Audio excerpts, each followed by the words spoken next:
રથયાત્રાને હવે ગણતરીના દિવસો બાકી છે ત્યારે જગન્નાથ મંદિર દ્વારા તડામાર તૈયારીઓ ચાલી રહી છે। રથયાત્રામાં જોડાતા ભક્તોને મગનો પ્રસાદ આપવામાં આવે છે ત્યારે મંદિરમાં મગ સાફ કરવાની કામગીરી પૂરજોશમાં ચાલી રહી છે। અષાઢી બીજના 15 દિવસ પહેલેથી જગન્નાથ મંદિરમાં આ નજારો જોવા મળે છે। મોટી સંખ્યામાં બહેનો પ્રસાદ માટીના મગ વેણવાની કામગીરીમાં લાગી જાય છે। મગના એક એક દાણે જાણે કે જગન્નાથજીના નામ લેવાય છે।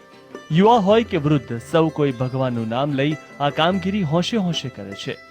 મગ વીણવાની કામગીરીમાં કેટલાક વૃદ્ધા તો એવા છે જેઓનું શરીર કામ કરી શકે તેમ નથી।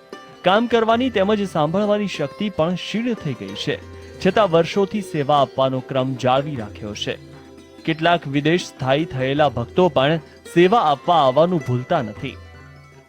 હું 15 વર્ષથી અમેરિકા છું અને જ્યારે હું આવું છું ત્યારે આવી સેવા આપવા આવું છું અને મને બહુ જ આનંદ આવે છે અને ભગવાન મને આવી સેવાનો લાભ આપે તો અમે પ્રાર્થના કરીએ છીએ ભગવાનને। મારી ઉંમર 70-75 વર્ષની થઈ છે જો, અને હર સાલ અમે આવીએ જ છે મગ સાફ કરવા ને મારા પગ બહુ દુખે તોય અમે સેવા કરવા આવીએ છીએ ભગવાનના નામથી।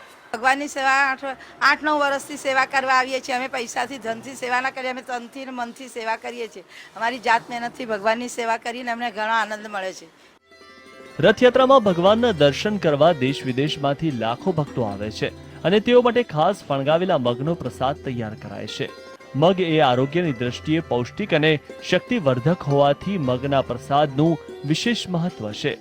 એવી પણ કહેવત છે કે મગ ચલાવે પગ, તેને ધ્યાનમાં રાખી આ પ્રસાદ અપાય છે।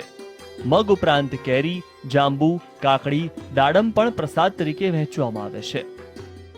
આપણા ઋષિ મુનિઓ જે દરેક જ્યાં પર આપણે સનાતન ધર્મમાં પૂજા હોય ત્યાં પ્રસાદ હોય જ। આપણા ઋષિ મુનિઓ ભગવાનના પ્રસાદમાં એ વસ્તુઓનો સમાવેશ કરેલ છે જે મનુષ્ય માટે સ્વાસ્થ્યવર્ધક હોય।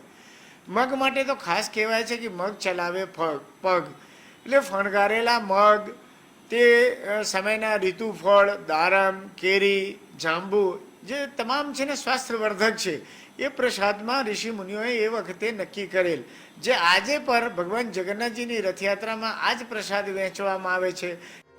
મંદિર દ્વારા મગનો પ્રસાદ આપવામાં આવે છે, પરંતુ કેટલાક ભક્તો એવા પણ છે જેઓ પોતાની ભક્તિ શક્તિ મુજબ મગનો ફાળો આપે છે। રથયાત્રાના દિવસે મગના પ્રસાદ માટે ભક્તો પડાપડી કરે છે અને પ્રસાદ આરોગી ધન્ય બને છે।